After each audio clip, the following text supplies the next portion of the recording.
வெறும் 10 நிமிஷம் அது கூட அவங்க வீட்ல கொஞ்சமா அவல் இருந்தா போதுங்க. இது மாதிரி ஒரு கட்லட் செஞ்சு கொடுங்க. பிள்ளைங்க விரும்பி சாப்பிடுவாங்க. அதுக்கு ஒரு பவுல்ல 1 கப் அளவுக்கு அவல் எடுத்துட்டு, அதில கொஞ்சமா தண்ணி சேர்த்து 1 நிமிஷம் ஊற விட்டு நல்லா தண்ணி இந்த மாரி வடிச்சு எடுத்துருங்க. கொஞ்சம் கூட தண்ணி இல்லாம வடிச்சதுக்கப்புறம் அதில கொஞ்சமா ஒரு உருளைக்கிழங்கு வந்து நல்லா அவிச்சு மசிச்சு சேர்த்துக்கோங்க. இந்த டைம்ல கொஞ்சமா அரிசி மாவு இல்லன்னா கார்ன்ஃப்ளவர் மாவு சேர்த்து நல்லா மிக்ஸ் பண்ணி விட்டுக்கோங்க.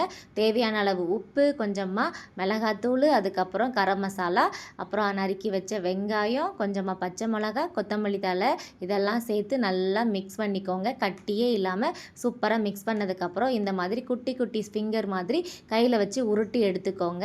இதை வந்து நம்ம 2 டைப்பில் செய்யலாம். ஒன்று டீப் ஃப்ரை பண்ணி எடுக்கலாம். அதுக்கு வந்து பார்த்திங்கன்னா நல்லா கொஞ்சமாக ரவையை வந்து இந்த மாதிரி டிப் பண்ணிவிட்டு அதை வந்து ஆயிலில் பொரிச்சு எடுங்க.